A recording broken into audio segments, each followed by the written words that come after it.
I think that in the case of humans, um, recent evidence has come to light suggesting that there are behavioral consequences of ultraviolet exposure on our skin, and one of these that was discovered about 10 years ago is that UV induces the synthesis and the release into our blood of beta endorphin.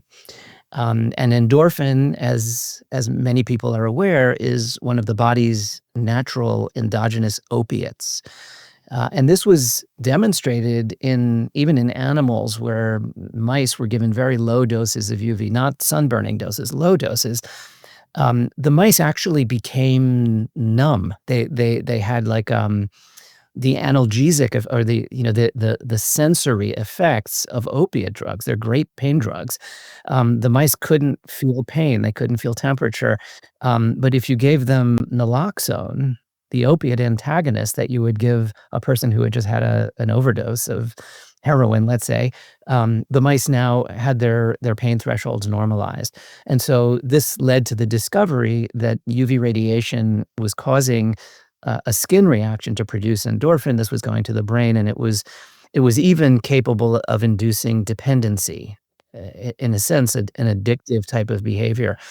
And ultimately, it was possible to see the sort of animal psychology experiments consistent with a preference, what we might assume is a kind of euphoria, that they actually feel better, um, and um, and this could be traced to the action of ultraviolet radiation on our skin.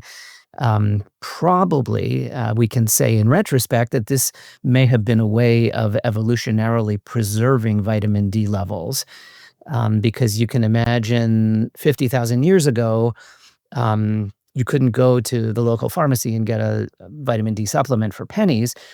Instead, you had to be outside. But if you lived in Scandinavia and you're in a cave in the middle of the winter because it's freezing cold outside, and there are probably predators waiting right outside the cave for you to come out, you would rather stay in the cave all winter long.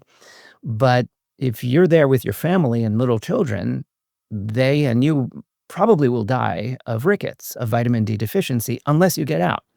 So wouldn't it make sense evolutionarily to feel better going outside, or need to feel depressed if you stay inside?